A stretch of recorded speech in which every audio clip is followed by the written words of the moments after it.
కాలిపోయిన పడవ. దేవుడు మనకు అన్యాయం చేశాడని మీరు ఎప్పుడైనా ఏడ్చారా? అయితే దేవుడి చమత్కారాన్ని చూపించి ఈ కథ మీకోసం. సముద్రంలో సరదాగా కొందరు షికారుకు వెళ్లారు. ఒక్కసారిగా ఆ పడవ మునిగిపోయింది. ఆఖరికి అందులో ఒకే ఒక వ్యక్తి బ్రతికి నిర్మానుషమైన దీవికి కొట్టుకు వచ్చాడు. సహాయం కోసం దేవుడిని వేడుకున్నాడు. రోజులు గడిచాయి, కానీ ఎవరూ రాలేదు. కష్టపడి పుల్లలు ఏరుకుని ఒక చిన్న గుడిసె కట్టుకున్నాడు.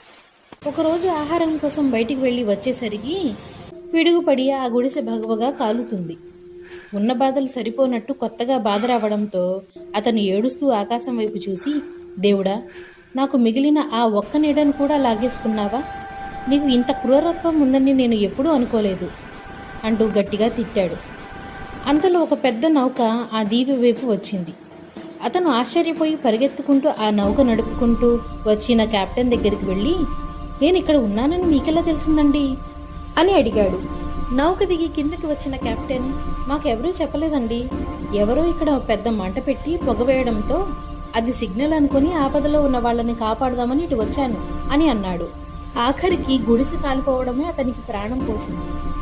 ఇందులో నీతేమిటంటే, ఈరోజు మీకు జరిగిన చెడు రేపు జరగబోయే మంచి కోసమే కావచ్చు. అందుకే నమ్మకం కోల్పోకుండా జరిగే మంచి కోసం ఎదురు చూడండి.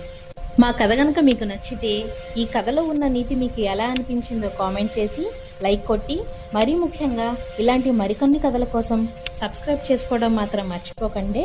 Thank you.